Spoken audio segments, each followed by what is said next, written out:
Sini saya akan menjelaskan Organisasi Pergerakan Nasional Budi Utomo tahun 1908 sampai 1942.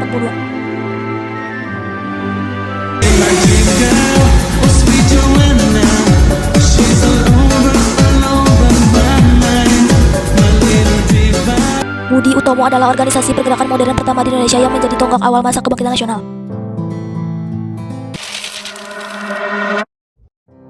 Dr. Soetomo pendiri utama dan ketua pertama sering disebut sebagai pelopor kebangkitan nasional. Dr. Wahidin Sudirohusodo Goenawan Mangoenko Soemo Soeraji Tirtonegoro.